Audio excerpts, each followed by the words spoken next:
So you said that African leaders, a lot of them fail in communicating what they're trying to say, what they're trying to achieve, what they're trying to do for their people. And so we really go back to storytelling. So where do you think really is the problem? Like what needs to be done for these leaders to be able to communicate effectively so that their people can really understand what they're trying to achieve and what they're trying to do for them? The problem with our leaders is that they want to be too westernized and too modern. And by doing that, what they do subliminally and subconsciously is to try to throw away the past or the old of Africa. And remember, Africa is its storytelling culture. And so therefore, it means that when we tell them that you need to tell stories in a different way to how we used to do it before, in order to unite your people, in order to inculcate values and vision in your people that your people must follow, they do not want to do that because they've been told by the West that what matters in this new age and this new economy and what brings development in this new economy is science and STEM. It's mathematics, it's science, it's technology, it's mathematics. So they think that communication, storytelling, this old-fashioned thing that we used to have in our cultures of telling stories and passing down the culture to generations is no longer relevant. That's what they think. But they forget that the reason why we've got Netflix, the reason we've got CNN, the reason we've got BBC, the reason why the West continues to control the minds of our people is through storytelling in entertainment and the utilization of media. And our African countries are losing the battle because the vision that is inculcated in our own people, particularly the most educated and the most influential, is a Western vision. It is a Western story that is being told. And therefore, when those people now need to become jigsaw puzzle pieces in making the African picture, they are coming in with pieces that fit with a view and a vision and a cut that is separate to Africa, but it is a Western template. And our leaders have not understood the importance of fixing that by telling stories. In fact, STEM, mathematics, technology, and everything else will have no meaning as long as Africans do not have a value system and a core value system and a vision to follow because our leaders haven't communicated it to us. So you look, for example, Zimbabwe. Zimbabweans have gone through 23 years of sanctions, and they believed that it was corruption that was breaking Zimbabwe. It took us to go to the government of Zimbabwe and say to the government of Zimbabwe, you need to tell this story. But you can no longer tell the story because you've lost legitimacy in the eyes of your own people because you've allowed your people to be told who you are and who they are by outsiders. So the only way you can redeem yourself now is not to speak from your own words, but to actually go outside Zimbabwe to the people these people trust and let them tell your story. And of course, they wanted to know, how can that be done? And we said, go to the United Nations. Let the United Nations come to Zimbabwe, see what the problem is, create a report, and they'll tell the world. So they went to the United Nations, and they only went grudgingly. They didn't want to go.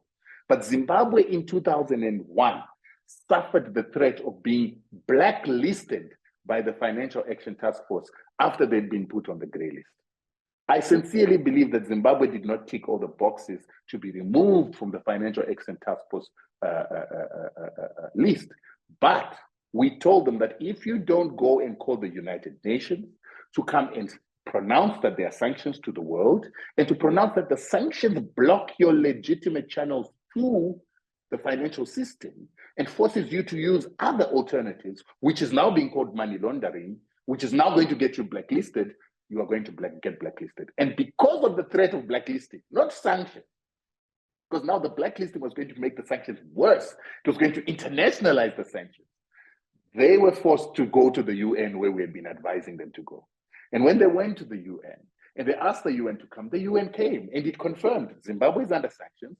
They're illegal sanctions. They're unilateral sanctions. They are not sanctioned by the UN. They are done by the naughtiness of the United States that is trying to affect the democracy of Zimbabwe and is blocking normal channels to the financial system for Zimbabwe. Zimbabwe is being forced to use alternative channels, and the UN goes on to say a country that is put under illegal sanctions has got no option, but it must seek other means and methods to mitigate sanctions. So Zimbabwe is using channels that are now being called money laundering, and therefore it is not fair for them to be blacklisted or grey listed for money laundering when no more channels have been closed. In fact, when they have to use other channels, when they have to money launder to make the country survive, the blame is on the sanctions senders. You see what happened there? The story of Zimbabwe was told by the United Nations.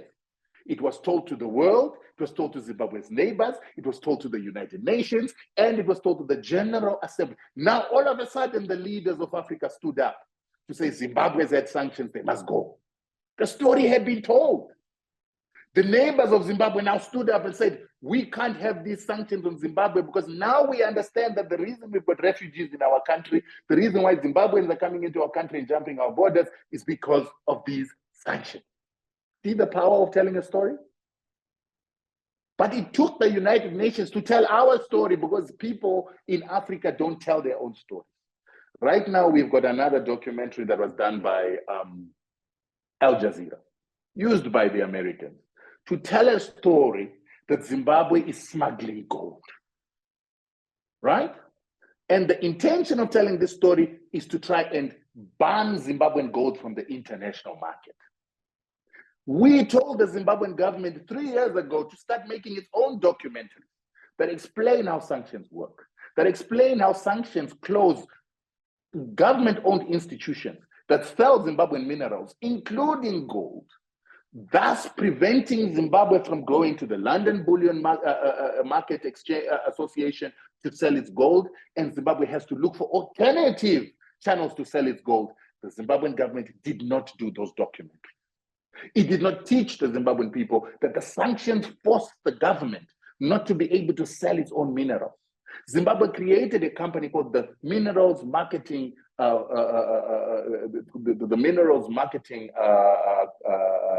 Council or Commission of Zimbabwe, which is supposed to take Zimbabwean minerals to market so that the mining companies, these Western mining companies, foreign mining companies, do not take their own minerals to market because then they will do what is called transfer pricing and rob the country of its resources. Zimbabwe created a central organization. The Americans targeted that with sanctions. Zimbabweans don't know that because the Zimbabwean government has not communicated that to its people. And we told them to communicate 4 years ago, 3 years ago. This documentary of Al Jazeera would not even have a footing had the government of Zimbabwe been smart enough to tell its story to its people, to create documentaries, to explain to its citizens who they are not stupid. The reason our governments don't make documentaries, don't communicate to their citizens, don't get buy-in from their citizens, is they are under the impression that the citizens are stupid. But the reason they've been following an anti-sanction strategy written by me is I'm a citizen who has given his ideas for free to the government of Zimbabwe because the citizens are not stupid. In fact, politicians have a limited amount of knowledge because they're just a few people. Ministers in Zimbabwe, what 21, 22, 23 ministers, they can't know everything. So they need their 15 million Zimbabweans with knowledge and knowledge systems that go beyond what these 15 people have, these 22 people have, these 210 politicians have, members of parliament have. So they need to tap in to that. And if they told their people stories and invited their people to be part and parcel of the story, Zimbabweans and Zimbabwe would have more solutions, more contributions, and would go further. And the way they need to be doing that is documentaries. Now they're being beaten every time with American media platforms, American activists in Zimbabwe being given resources to produce these documentaries, while the government of Zimbabwe is not producing those documentaries because it is too selfish to give knowledgeable Zimbabweans money to produce the documentaries that are supposed to change the outlook of Zimbabwe, make Zimbabweans understand the vision of Zimbabwe, and make Zimbabweans understand that they need to contribute to this common will, this common interest to take Zimbabwe forward. And every other African country is making the same mistake. I see the same mistake in South Africa. White people continue to tell South Africans how to see themselves. Yet the South African government, a black-controlled government, the ANC itself as a political party have vast resources that can allow them to create stories, talk to their people, teach their people, and not have the enemy, the same apartheid government officials and companies telling their people information and using propaganda to disempower those people. But the ANC, the South African government, just like the Zimbabwean government, just like the Zambian government, just like the Mozambican government, are not telling their own story. Fact. You go to Nigeria, Nollywood, busy making nonsense. Yes, it's big. It's the biggest filmmaking industry together with Bollywood. But what is the message they're sending? What are they teaching their people? Witchcraft? Praying to God? God himself needs to bless people who do something for themselves. None of our movies and programs on the African continent teach that. In South Africa, there's a big music industry, big television industry. They're just showing dancing. They're teaching their people how to sing, how to be superstars, how to stupid stuff, how to be homosexuals. You understand? And not that I've got anything against that, if that's what they want to do in their own country, but that's not what builds Africa. Homosexuality or even heterosexuality. You can't be showing people having heterosexual sex either, because that's not what builds the country. You can't be showing them celebrities as the people that everybody must aspire to be. We can't show them Zodwa Wabantu taking off her clothes or opening her legs to show her vagina as what is supposed to be building Africa. But that's what is being shown on Netflix.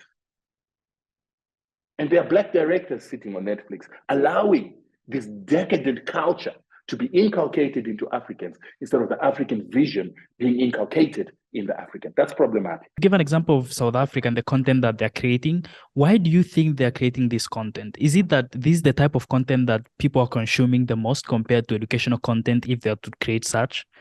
South Africa is creating that content to destroy the psyche of the South African and to make them focus on being entertainers and having role models as entertainers, women who open their thighs to show their vaginas, women who work around naked, men who sleep with as many women as possible, people who abuse drugs, homosexuals, so that people focus on sex, music, entertainment, and sport as an aspiration for the Black child.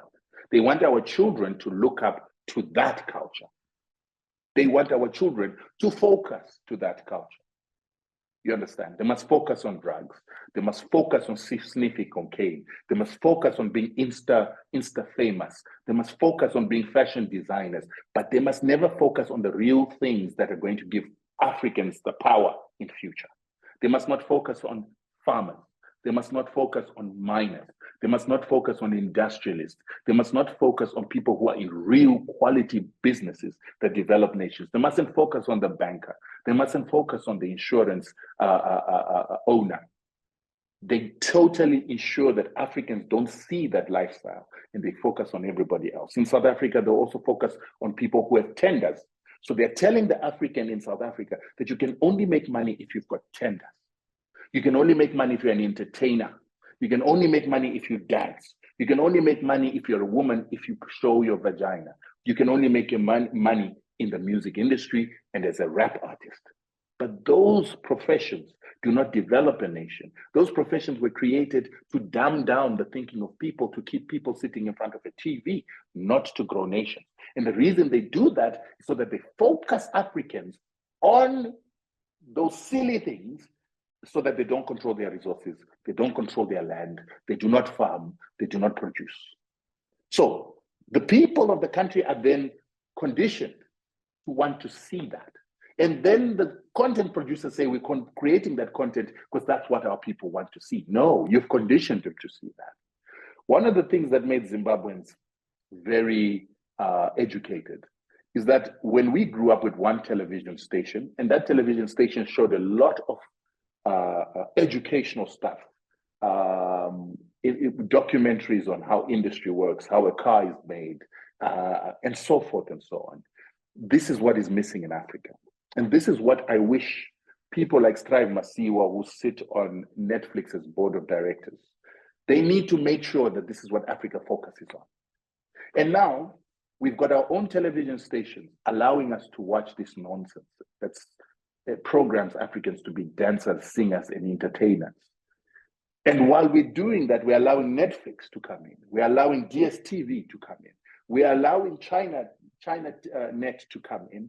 We are allowing all this content to be curated from outside Africa with a vision that is not African to now bombard us with content that makes us shallow and non-reflective, non-analytical, non-productive.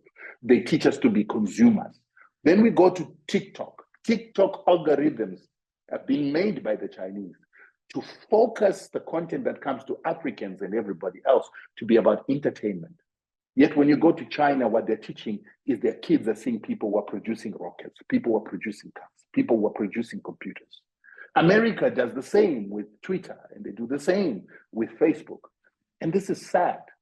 So Africans, we need to change and understand that storytelling, programming of the mind is the most important thing. So finally, on this point, I have a marketing consultancy in Johannesburg. And marketing is one of the ways in which minds are programmed. They program you by telling you what to aspire for. They set the agenda on what is in, what is out, it frames the value system of society. Because you make adverts. Those are mini movies. They're mini stories. Content and copy that frames the mind. And in South Africa, it's very difficult for Black agencies to break into the system. White corporations, which constitute 95% of the companies that make ads and utilize marketing and advertising services, will not give opportunity to Black people. Initially, I never understood why. Eventually, over time, I realized that marketing is a mental framing tool, and agencies in marketing and advertising are the ones that frame the society. They do not want that to be done by Black people because they don't want Black culture and the Black agenda to be inculcated into the African. And our governments don't realize that. So they continue to allow the promotion of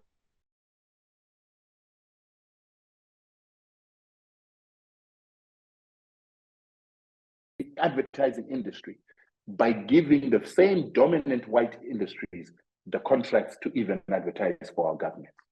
And you go anywhere, South Africa, Rwanda, Zimbabwe, Kenya, most of that work is being done by white agencies, Western agencies, international agencies. In the name of globalization and best international standards, they are not creating their own advertising agencies. They are not creating their own movie-making companies. And then tomorrow, when they are being destroyed by negative and false publicity, they have no answer because they have not raised their own production companies and advertising companies that have an Afrocentric perspective for them to tell the African story. These are the problems we have.